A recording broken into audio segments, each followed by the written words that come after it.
नमस्कार, मैं हूँ वैशाली राठी। स्वागत करती हूँ आपका हमारे चैनल में। और आज हम बात करेंगे औरंगाबाद के हादसे की। महाराष्ट्र के औरंगाबाद में मजदूरों के साथ जो घटना हुई है उसकी कोई व्याख्या नहीं की जा सकती, ना तो उस पर कोई टिप्पणी की जा सकती है। लेकिन इस हादसे के बाद बहुत से सवाल खड़े हो गए हैं। विपक्ष ने सीधा निशाना सरकार की ओर साधते हुए कहा है कि सरकार की ओर से बड़ी लापरवाही हुई है। पुख्ता इंतजाम नहीं हुए, मजदूरों की वापसी के लिए कोई प्रॉपर प्लानिंग नहीं थी। और यकीनन ये सवाल उठना लाजमी है कि क्यों उन मजदूरों को पैदल चल के जाने की जरूरत पड़ी। क्या उन मजदूरों की जान इतनी सस्ती थी? किसान और मजदूर देश के पिलर हैं जिन पे ये देश खड़ा है, और उनके साथ ऐसी लापरवाही, देश के इतने महत्वपूर्ण लोगों की ऐसी दुर्गति। राज्य सरकारें कहती हैं कि हमने राशन और रहने खाने के पुख्ता इंतजाम किए हुए हैं, लेकिन वो राशन इन मजदूरों को क्यों नहीं दिखाई देता? क्यों इन्हें दर बदर की ठोकरें खानी पड़ रही है? कोई जवाब नहीं, और ना ही कोई जवाब देना चाहता है।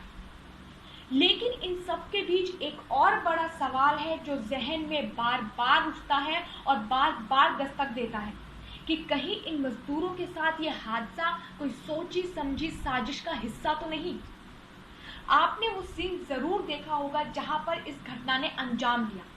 सिर्फ एक सिंगल ट्रैक और आसपास खुला मैदान। माना कि ये मजदूर रेल लाइन पकड़ के सीधा अपनी मंजिल की ओर बढ़ रहे थे, लेकिन अगर वो सोना चाहते थे, थक गए थे, तो पास ही जमीन पर उन्होंने सोना उचित क्यों नहीं समझा? कोई भी इंसान इतनी तो समझ रखता ही है कि पास में जो जमीन है उस पे सोना ज्यादा आरामदायक रहेगा, बजाय उस पटरी के जहां गंदगी और पत्थर पड़े होते हैं। 15 से 16 लोग लाइन से पटरी पर सो गए। एक भी ऐसा नहीं था जो अगल बगल में सोने की कोशिश करे। ज्यादा आरामदायक जमीन होती है, उस पर सोने की कोशिश करे।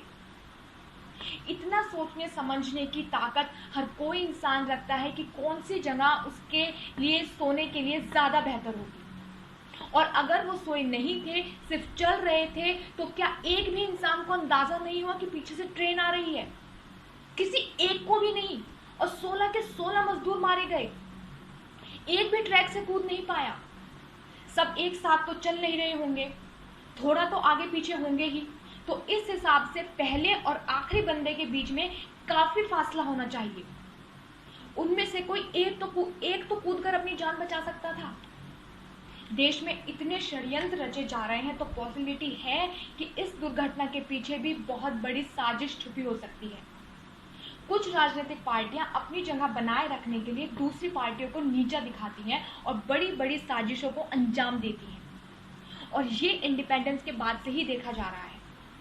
ये सिर्फ एक सवाल है जो जहन में बार बार आता है। अब इसमें कितनी सच्चाई है ये तो इन्वेस्टिगेशन के बाद ही पता चल पाएगा, लेकिन इस मामले की सही तरीके से जांच होना बहुत जरूरी है। कोई भी रियल फैक्ट को छुपाया ना जाए। ईमानदारी के साथ सबको अपना काम करना होगा। इस देश का मजदूर हो, किसान हो या नेता हो, हर कोई बहुत अहमियत रखता है इस देश को बनाने में। हम किसी को भी हल्के में नहीं ले सकते। राज्य सरकार, रेल प्रशासन, सभी को जिम्मेदारी से इस घटना की जांच करनी होगी। इस घटना का पूरा सत्य साक्ष्यों के साथ सबके सामने रखना होगा। एक ट्रांसपेरेंट इन्वेस्टिगेशन होनी चाहिए। जय हिंद, जय भारत।